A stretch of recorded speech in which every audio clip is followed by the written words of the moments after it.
নমস্কার বন্ধুরা, আমি প্রিয়া। তোমাদের সকলকে আরও একবার ওয়েলকাম জানাচ্ছি আমার চ্যানেল প্রিয়ার সংসারে। তো কেমন আছো তোমরা সবাই? আশা করছি তোমরা সবাই খুব খুব খুব ভালো আছো, আর আমিও কিন্তু বেশ ভালো আছি। তো আজকে হলো লোকনাথ পুজো। তো আমার বাড়িতে লোকনাথ পুজো নর্মালি খুব সাধারণভাবে হয়ে থাকে। তো আজকে সেই ভিডিওটাই তোমাদের সাথে শেয়ার করবো, আর আমাদের লোকনাথ বাবা কীরকম সেটাও তোমাদেরকে দেখাবো। চলো।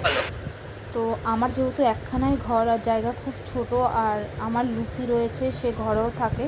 তো নিচে যদি আমি এখন ঠাকুরটাকে পেতে খেতে দিই একটা ছোট জায়গা বার করে, তো দেখা যাবে মিষ্টিগুলো আমার লুসি খেয়ে নিয়েছে। ওই জন্য ফ্রিজের ওপরটা পরিষ্কার করে নিয়ে একটা নতুন কাপড়, এইটা যদিও একটা ব্লাউজ পিস, যেটা আমরা আমার মা ব্লাউজ বানায়নি, তাই এই পিসটা আমি ঠাকুর রাখার কাজে ইউজ করছি। আর এই যে এই ঠাকুরটা তোমরা দেখলে মাটির লোকনাথ বাবা, এইটা এক বছর আমাদের ওইখানে একটা বড় করে স্টেজ করে পুজো হতো লোকনাথ বাবার।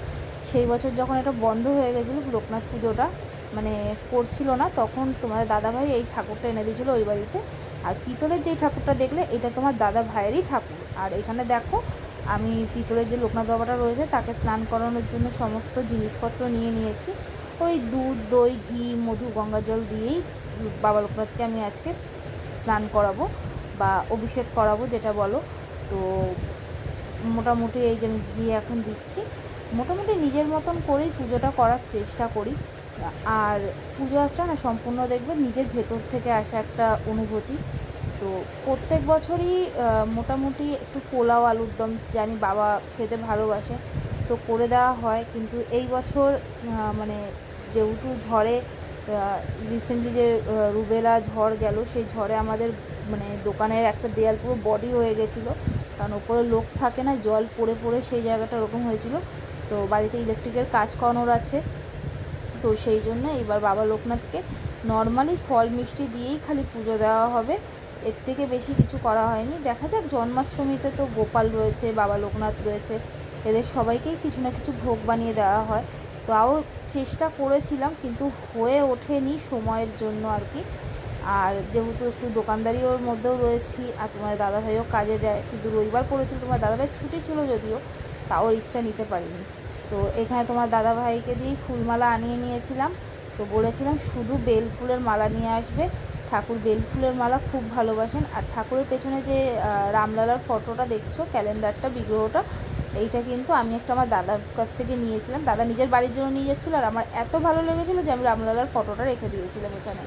তো এখানে পদ্ম ফুলটা ফুটিয়ে নিয়েছি। তো পদ্ম ফুলটা ফোটানোর পরে আমার মনে হলো যে ঠাকুর দুখানা, পদ্ম ফুল একখানা, তো কীভাবে হবে। তো ওই জন্য কী করেছি বলো তো, বড় ঠাকুরটাকে একটু পিছনে রেখে সামনে ছোট ঠাকুরটাকে রেখে এবার পুজো করছি। এই যে মাটির থালাগুলো দেখতে পাচ্ছ, এই থালাগুলো মা একটা কাজ করার জন্য এনেছিল, আমাকে দিয়ে একটু আঁকিবুকি করানোর মায়ের ইচ্ছে ছিল, কিন্তু সেটা হয়ে ওঠেনি। তার কারণ হলো হচ্ছে গিয়ে আমি সময় পাইনি, সেটাও বলা ভুল হবে। আসলে মা যেই কাজের জন্য এসেছিল সেই কাজটা আর হয়নি, ওই জন্য আর গেলে এরকমই রয়ে গেছে। তো ঠিক আছে, আমার বাবার লোকনাথের কাজে লেগে গেল। তো এখানে দেখো আমি ফুল টুল দিয়ে সাজিয়ে নিয়েছি। তো বন্ধুরা, তোমরা কারা কারা বাড়িতে লোকনাথ পুজো করো আমাকে কমেন্ট করে জানাতে পারো। আর আমি অলরেডি আমার শর্টসে আপলোড করে দিয়েছি বাবা লোকনাথের অভিষেকের ইসেটা।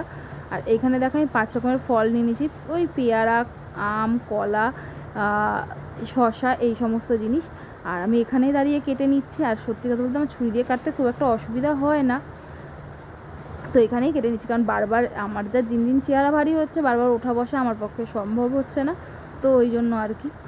আর তোমরা বন্ধুরা যারা এখনও অবধি আমার চ্যানেলটা সাবস্ক্রাইব করোনি, আমার চ্যানেলও নতুন, প্লিজ আমার চ্যানেলটা একটু সাবস্ক্রাইব করে নিও। আর যদি কিছু ভুল হয়ে থাকে বা যেটা তোমাদের মনে হচ্ছে যে না এটা ঠিক নয়, সেক্ষেত্রে কিন্তু আমাকে কমেন্ট করে জানাতে পারো। আর যদি ভিডিওটা ভালো লাগে, ছেড়ে যাওয়ার আগে অবশ্যই একখানা লাইক করে দিও। তোমাদের লাইকটা আমাকে অনেক বেশি মোটিভেশন দেয়। আর যদি তোমাদের মনে হয় যে আমার ভিডিওটা ভালো, আমাকে একটু সাপোর্ট করতে পারো, সেক্ষেত্রে প্লিজ নিজের বন্ধুবান্ধবদের সাথে একটুখানি আমার চ্যানেলটা শেয়ার করে দিও, যাতে তারাও এই সাবস্ক্রাইব করে নিতে পারে আমার চ্যানেলটা। তো এখানে ফল কাটা কমপ্লিট হয়ে গেছে তোমাদের সাথে কথা বলতে বলতে। এবার আমি আরেকটা যে মাটির প্লেট ছিল, ওইটার মধ্যে আমি এবারে দই, মিশ্রি, মাখন, অমৃতি আর 5 রকমের মিষ্টি আমি এখানে সাজিয়ে দিচ্ছি। তো দেখো, এখানে মাখন আর মিশ্রিটা কিন্তু বাবা লোকনাথের খুবই প্রিয়, আর অমৃতি, এই তিনটে জিনিস না হলে কিন্তু হয় না। আর ফলের মধ্যে কিন্তু তালশাঁস, যদি এইবার আমি খেজুরটা পাইনি, তবে খেজুর থাকলে কিন্তু আরও ভালো। আর এখনকার এই খেজুরটা না খেতে খুব মিষ্টি হয়। ঠিক আছে, পাইনি, ইজ ওকে, দেখা যাক পরের বছর যদি বাবা আমাকে দিন দেয়, আমি যেন একটু ভালোভাবে পুজো করতে পারি। আর এই দেখো মাটির গ্লাসে জল দিয়ে দিয়েছি, এবার একটুখানি ধূপ দ্বীপ দেখিয়ে পুজো করে নিচ্ছি, আর একটুখানি লামলালাকেও পুজো করে নিচ্ছি। তো তোমরা কে কে কীভাবে সেলিব্রেট করলে আমাকে কমেন্ট করে কিন্তু অতি অবশ্যই জানিও।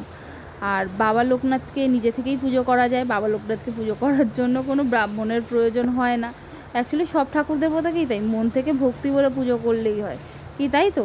তো এখানে দেখো আমার পুজো কমপ্লিট হয়ে গেছে, আর এখানে আমি শঙ্খ বাজিয়ে নিচ্ছি। আর ভীষণ গরম, মানে আমি জাস্ট লিটারেলি ঘামছি, আমার ঘাম দেখেই তোমরা বুঝতে পারছো। তো চলো তোমাদেরকে আমার ভগবান দর্শন করিয়ে দিই। এই যে আমার লামলালা, এই যে আমি এখানে ভোগ দিয়ে দিয়েছি। তো আজকের পুজোটা তোমাদের কেমন লাগলো আমাকে কমেন্ট করে কিন্তু অতি অবশ্যই জানাতে ভুলো না। তো আজকের ভিডিওটা এখানে এন্ড করলাম, দেখা হচ্ছে পরের ব্লগে।